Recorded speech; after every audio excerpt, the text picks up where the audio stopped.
நீங்கள் பார்த்துக் கொண்டிருப்பது உங்கள் விஜய்.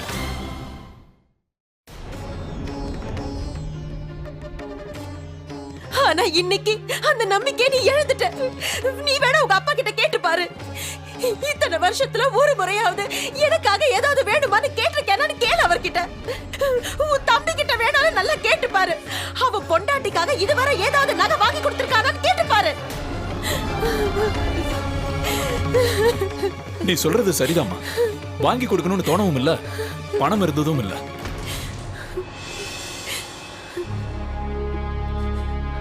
இவன் இப்படி பண்ணுவான்னு நான் கொஞ்சம் கூட நினைச்சு பார்க்கல. எல்லாரும் போய் சொல்றாங்க. இன்னைக்கு அம்மா கூட சூர்யாவை எப்படி திட்டுறாங்க. இங்க பாரு, இது ஒரு சின்ன விஷயம் தானே. அவன் என்ன பெரிய குற்றமா செஞ்சுட்டு வந்திருக்கான்.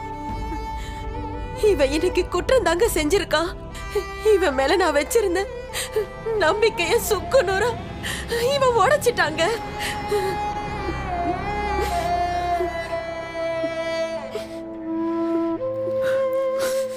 அம்மா, எப்படியெல்லாம் பேசாதீங்கம்மா. உங்களுக்கு நல்லா தெரியும், எனக்கு நீங்க மட்டும்தான் முக்கியம். எனக்கு வேற எதுவும் வேண்டாம். இன்னைக்கு நான் என் பிரம்மையில இருந்து வெளியே வந்துட்டேன். எனக்கு எல்லாமே புரிஞ்சிடுச்சு. இனிமே என் கண்ணு முன்னாடி நிக்காத சூர்யா. நீ இங்க நின்னு தயவு பண்ணி என்னை இன்னும் கோவப்படுத்தாத.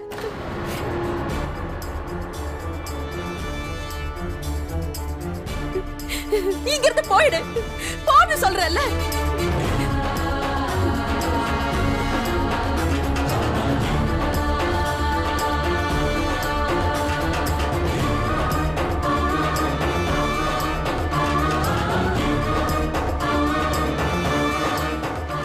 நில்லு.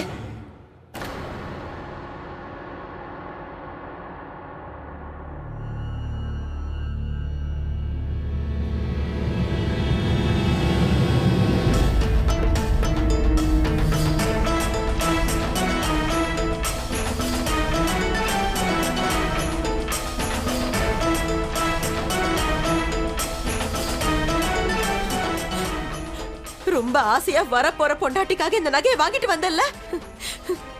இந்தா, இத உன்கிட்டே நீ வச்சுக்கோ.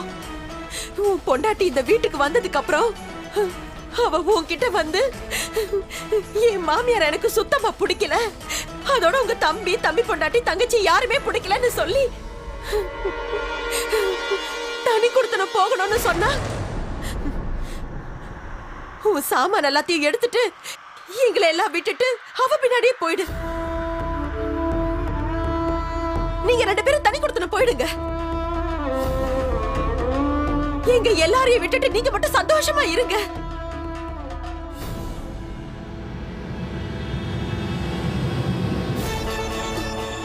எங்க எல்லாரையும் விட்டுட்டு போயிடு சூர்யா.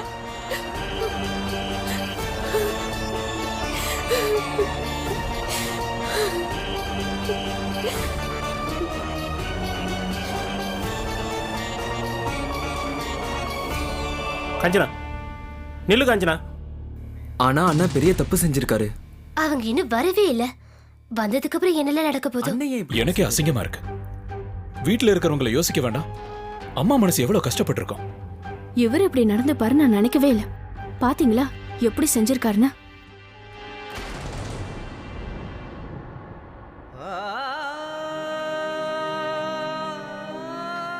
அப்படிதான் சூர்யாவை நல்லா திட்டுங்க. இதே சூர்யா அம்மாவுக்கு நல்ல சேவை செஞ்சா அவரு ரொம்ப நல்லவரு. தங்கச்சிங்க தம்பிங்களெல்லாம் பாத்துக்கிட்டா அவரு நல்லவர்னு சொல்வீங்க. ஆனா வரப்போற பொண்டாட்டிக்கு ஒரு நகை வாங்கினதும் அவர் மேலே குத்தம் கண்டுபிடிக்கிறீங்கல்ல. ரொம்ப நல்லா இருக்கு. ஒரு நகை வாங்கினதுல என்ன தப்பு இருக்கு? அவருக்கு மனசுக்கு பிடிச்சது அதனால வாங்கியிருக்காரு.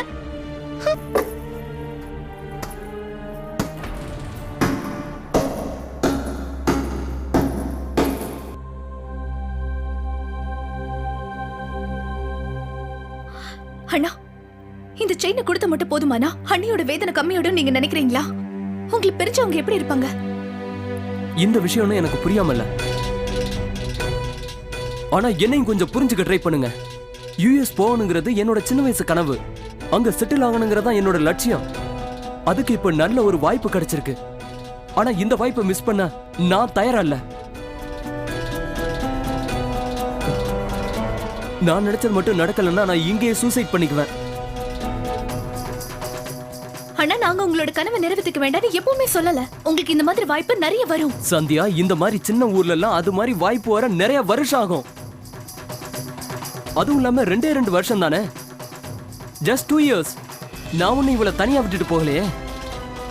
அம்மா இருக்காங்க, அப்பா இருக்காங்க, நீ இருக்க. இவளை நீங்க எல்லாரும் சேர்ந்து ஒரு 2 வருஷம் பாத்துக்க மாட்டீங்களா என்ன? அப்புறம் நான் போறதால இவளுக்கு எந்த பிரச்சனையும் இல்ல. என் கனவு நனவாக போகுதுங்கிற சந்தோஷத்துல இருக்கா. இங்க பாரு,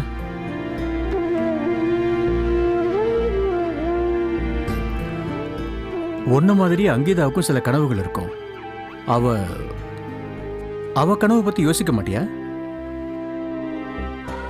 இங்க பாருப்பா, உங்க கல்யாணம் முடிஞ்சு இப்பதான் 6 மாசம் ஆகுது.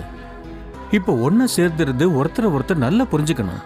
அண்ணா, அண்ணியை எங்களுக்காக கூட்டிட்டு வந்தீங்களா இல்ல உங்களுக்காகவா? எங்க எல்லாருக்குமே இவங்களை ரொம்ப பிடிக்கும். இவங்களுக்கும் எங்க எல்லாரையும் பிடிக்கும். ஆனா அண்ணா, எங்க எல்லாரையும் விட இவங்களுக்கு நீங்க தான் ரொம்ப முக்கியம். அதுக்கப்புறமா தான் நாங்க எல்லாரும். நீங்க அண்ணி கூட இருந்தாதான் அவங்களால சந்தோஷமா இருக்க முடியும். அதே மாதிரி நீங்களும் அவங்களோட சந்தோஷத்துக்காக தான் எல்லாமே செய்யணும். அண்ணி இங்கே விட்டுட்டு போறதுக்கு உங்களுக்கு எப்படி மனசு வந்ததுன்னு எனக்கு தெரியலண்ணா.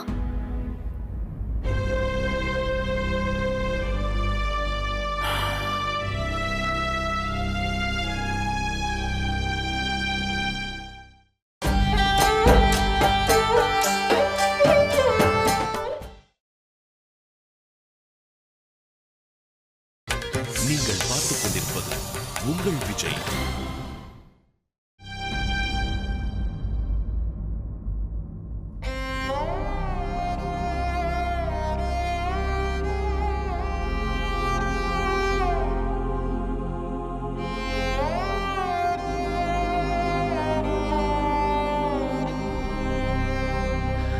பால் சூடு அரை போறதுக்குள்ள சீக்கிரமா குடி.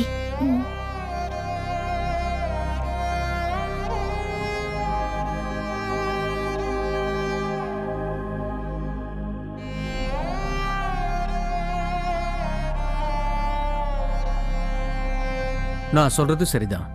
நான் எடுத்த முடிவு உனக்கு பிடிச்சிருக்குல்ல? பிடிச்சிருக்குங்க. அப்புறம் வாமா சந்தியா, நீ படிச்சு முடிச்சிட்டியா? அப்பா, எனக்கு படிக்கிற மூடே வர மாட்டேங்குது. அண்ணா அண்ணியோட நினைப்பாவே இருக்குப்பா. அப்பா, நீங்க எப்போ ஒன்று சொல்வீங்கல்ல, நமக்கு பிரச்சனை வரும்போது அது கூடவே அதுக்கு சொல்யூஷனா இருக்கும்னு. இப்ப நான் ஒரு சொல்யூஷன் யோசிச்சிருக்கேன். இப்போ அண்ணா அவரோட முடிவை மாத்திக்க தயாரா இல்ல. அதனால அண்ணியும் அண்ணாவோட அனுப்பிட்டா என்ன? அப்பா, என்னோட படிப்புக்காக லோன் வாங்கணும்ல, அந்த பணத்தை அண்ணா கிட்ட கொடுத்துடலாம். அதை வச்சு அண்ணிய கூட்டிட்டு போயிடுவாருல்ல.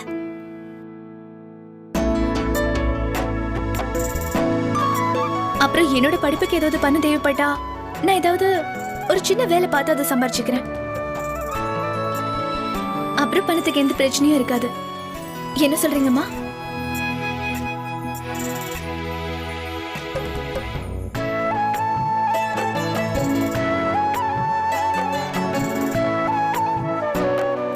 உன்னோட அம்மா இப்போ எந்திரிச்சு வந்து இவ என்னோட பொண்ணுன்னு சொல்ல போறா பாரு. இல்லைங்க, நீங்க என்ன சொன்னாலும் சரி, இவ ஏன் பொண்ணுதான். ஆனா இவ மேல முழு உரிமை எனக்கு தான்.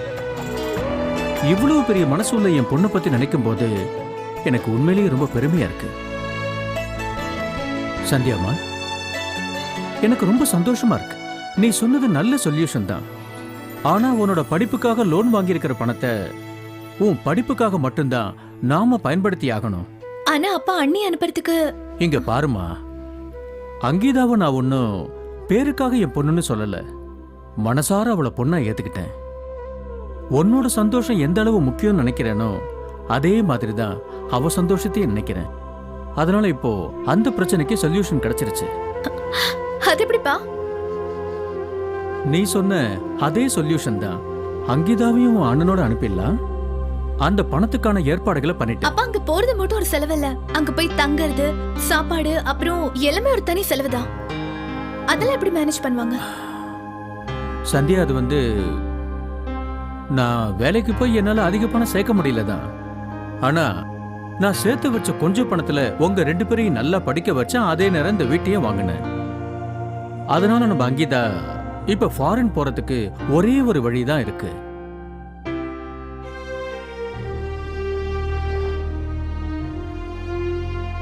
சந்தியாம்மா, நாங்க 2 பேரும் இந்த வீட்டை அடமான வைக்கலான்னு முடிவு செஞ்சிருக்கோம். அப்பா, இந்த வீட்டை அடமான வைக்க போறீங்களா? இங்க பாருமா, எனக்கு நல்லா தெரியும் இந்த சொத்துல உனக்கும் அண்ணனுக்கும் சம உரிமை இருக்கு. இந்த வீட்டை நான் அடமான வைக்கணும்னா அதுக்கு நீ முதல்ல ஒத்துக்கணும். இங்க பாருமா, இதெல்லாம் நந்திதாவோட சந்தோஷத்துக்காக தான். இதெல்லாம் 2-3 வருஷத்துக்கு மட்டும்தான். அதுக்கப்புறம் நம்ம எப்படியாவது இந்த வீட்டை மீட்டிடலாம்.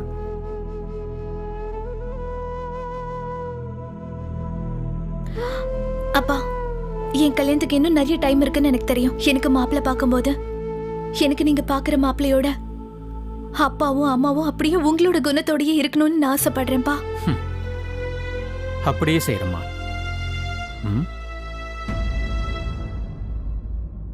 அம்மா, நான் டெய்லர் கடைக்கு போயிட்டு வந்துடுறேன்.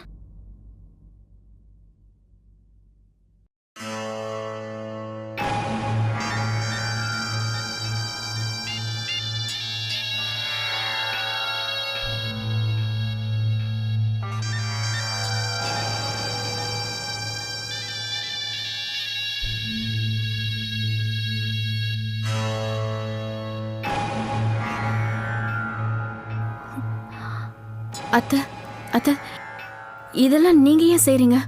கொடுங்க, நீங்க போய் ஓய்விடுங்க. அதெல்லாம் வேணாம். என் கை கால் இன்னும் ஒழுங்கா தான் இருக்கு. வீட்டுக்கு மருமகளை கூட்டிக்கிட்டு வர்றதே மாமியாருக்கு சேவை செய்வா, வீட்டை பாத்துக்குவா, குடும்பத்தை வளர்ப்பான்னு தான். அதே மாதிரி தேவைன்னு வந்தா குடும்பத்துக்காக அவ என்ன வேணா செய்யணும். ஒருவேளை வேலை எதுவும் இல்லனா வாயை முடிக்கிட்டே இருக்க சொன்ன இடத்துல அவ இருக்கணும்.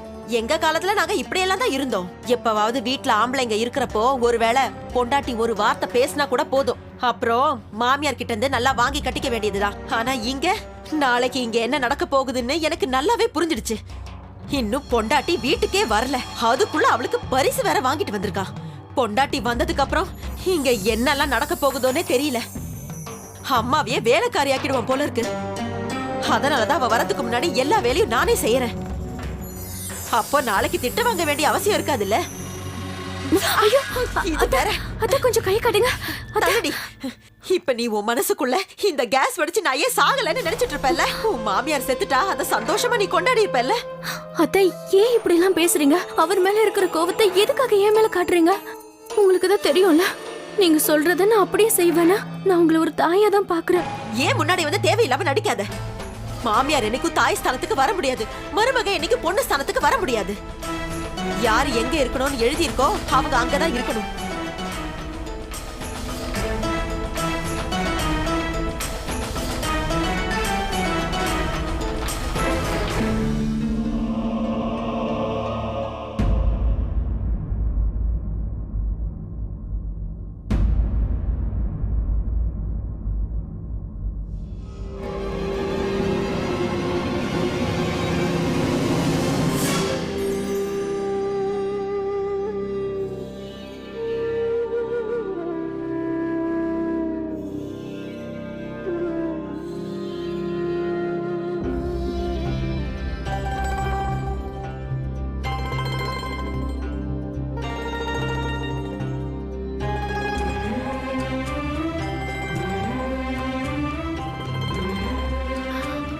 அத்தை, மாமா, ஒரு பொண்ணு பிறந்த வீட்டை விட்டு புகுந்த வீட்டுக்கு வரும்போது அவளோட தாய் தகப்பனை பிரிஞ்சு வர துக்கம் இருக்கும். அந்த துக்கத்தாலதான் கல்யாணத்தன்னைக்கு ஒவ்வொரு பொண்ணு அழறா. ஆனா ஒருவேளை உலகத்துல எல்லா மாமனார் மாமியாரும் உங்களை மாதிரி இருந்துட்டா எந்த ஒரு பொண்ணும் பிறந்த வீட்டை விட்டு பிரிஞ்சு வரதுக்காக அழமாட்டா. ஏன்னா அந்த பொண்ணோட அட்ரஸ் மட்டும்தான் மாறும், உறவுகள் மாறாது.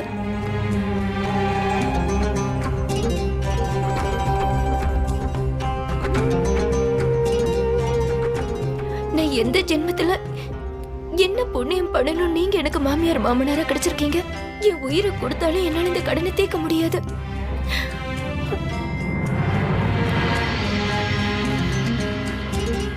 இப்படி எல்லாம் பேசாதம்மா. இன்னொரு தடவை இப்படி எல்லாம் நீ பேசின, அதுக்கப்புறம் ஒரு அம்மாவா உன்னை அடிக்க கூட எனக்கு நல்லா தெரியும், புரியுதா?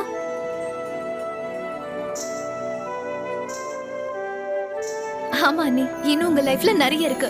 வாங்கின கடனை எப்படி அடைக்கணும்னு நான் நிறைய பிளான் போட்டு வச்சிருக்கேன். என்னன்னா, என்னோட IPS எக்ஸாம் நடக்கும் போது நீங்க அங்கிருந்து இங்க வந்துருங்க. ராத்திரி எனக்காக காஃபி போட்டு கொடுங்க, என் கூட பேசுங்க, என்ன காலையில சீக்கிரமா எழுப்புங்க. ஒரு நிமிஷம், அடிக்கடி அங்கிருந்து வரதுக்கு நிறைய செலவாகும் இல்லையா? என்ன நடந்தாலும் சரி, நான் அதை பார்த்துப்பேன். ஆனா நான் கண்டிப்பா வருவேன். உன்னோட கனவை நினைவாக்குறத நான் பார்ப்பேன். நீ அவார்ட் வாங்கும் போது நான் முதல்ல கையை தட்டுவேன்.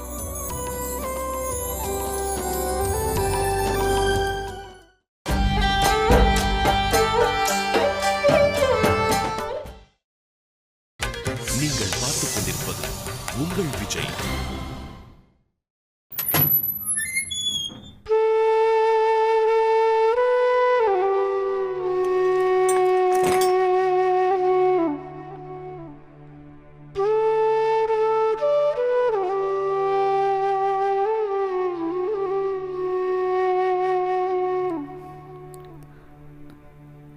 மீனாட்சி, என்ன விஷயம்? அது அம்மா அம்மா எங்க?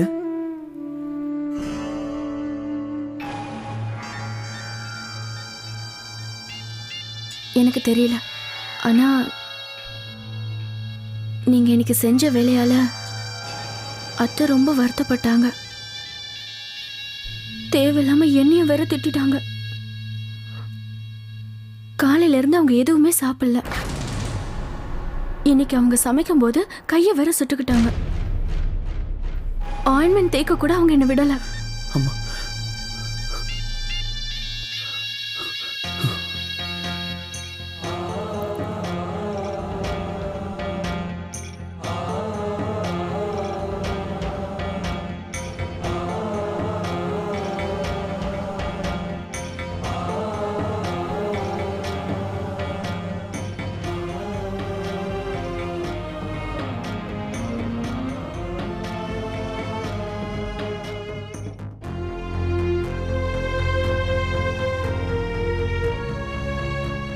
அப்பா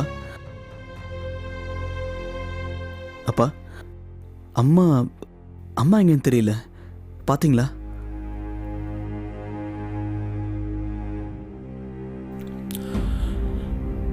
உங்க அம்மா வயித்துல இருக்கும்போது உங்க பாட்டி நிறைய பச்சை மிளகா சாப்பிட்டுருப்பாங்கன்னு நினைக்கிறேன். அதனாலதான் இப்படி ஒரு பொண்ணை பெத்தெடுத்திருக்காங்க. நேத்து தான் அவன் கல்யாணத்துக்கான ஏற்பாடு ஆரம்பிச்சோம். வீட்டில் எல்லாரும் சந்தோஷமா இருந்தோம். அதுக்குள்ள ஒரு புது பிரச்சனையை ஆரம்பிச்சு விட்டா. இல்லப்பா, நீங்க வருத்தப்படுறீங்க, நான் இருக்கேன்ல, நான் பாத்துக்கிறேன். சீக்கிரமா போய் அவளை சமாதானப்படுத்து. உங்க அம்மாவோட கோவத்தை பார்த்ததுக்கு அப்புறம் எனக்கு பிபி அதிகமாயிடுச்சு. சரிப்பா, நீங்க ரெஸ்ட் எடுத்துக்கோங்க.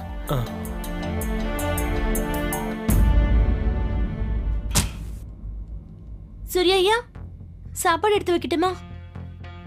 நீங்க காலையில இருந்து எதுவுமே சாப்பிடல. இப்போ உங்களுக்கு ரொம்ப பசிக்குதுல்ல? எனக்கு பசிக்கல. சூர்யா ஐயா, அம்மா கோவத்தை பத்தி உங்களுக்கே நல்லா தெரியும். எப்பவுமே இப்படிதான், ரொம்ப கோவப்படுவாங்க, அப்புறம் உடனே தணிஞ்சிருவாங்க. அதுக்காக நீங்க எப்படி சாப்பிடாம இருக்காதீங்க ஐயா. ஐயா, ஒரே நாள்ல பாவம் எப்படி ஆயிட்டாரு. என் கண்ணுக்கு 4-5 கிலோ கம்மியான மாதிரி தெரியறாரு.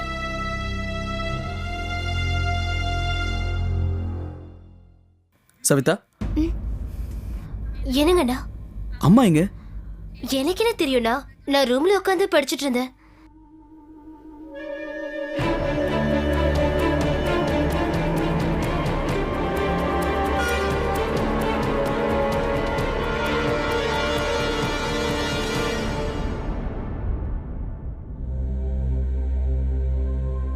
அம்மா, அம்மா,